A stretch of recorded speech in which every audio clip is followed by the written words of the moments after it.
विधान परिषदेसाठी महायुतीचा फॉर्म्युला निश्चित झालाय अशी सध्या माहिती मिळते। 12-4-1 या फॉर्म्युल्यावर सध्या अंतिम चर्चा होणार असल्याची सूत्रांकडून माहिती मिळते। संध्याकाळी 5 नंतर अमित शहांसोबत बैठक होणार आहे। शिंदेंची नाराजी आहे आणि एनसीपीच्या मागणीवर तोडगा निघणार का हे पाहणं महत्त्वाचं आहे। विधान परिषदेच्या जागा वाटपाचा तिढा आता दिल्ली दरबारी सुटणार आहे असं कळतंय आणि दिल्लीला फॉर्म्युला जवळपास निश्चित झाल्याचं सुद्धा कळतंय।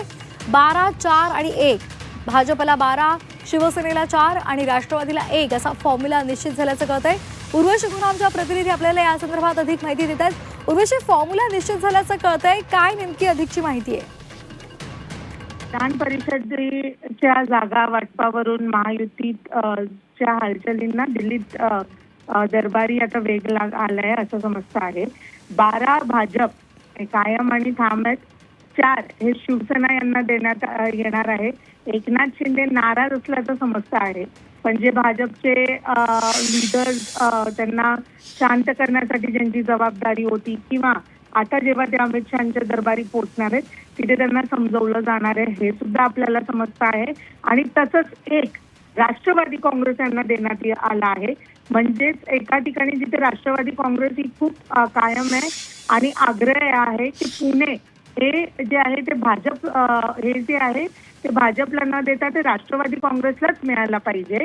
अजित पवारांच्या निधनासाठी भावनिक अशा त्यांच्या मागण्या आहेत, तर ते सगळं भाजप समजते असं सूत्रांचं समजणं आहे।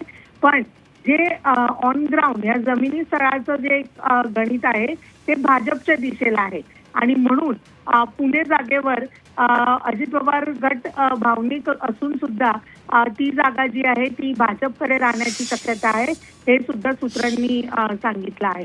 तर महायुतीच्या सर्व घटकांना अंतिम फॉर्म्युलावर सहमती देण्यासाठी आणि नाराजी दूर करण्यासाठी किंवा कोणते अजून प्रश्न असणार ते सगळे दूर करण्यासाठी अमित शहा दरबारात जे आहे सगळं समजवलं जाणार हे राजकीय वर्तुळात समजतं। निश्चित धन्यवाद उर्वशी दिलेल्या सविस्तर माहितीसाठी। त्यामुळे आता या फॉर्म्युल्यावर एकमत होतं का हे पाहणं सुद्धा महत्त्वाचं आहे। धन्यवाद।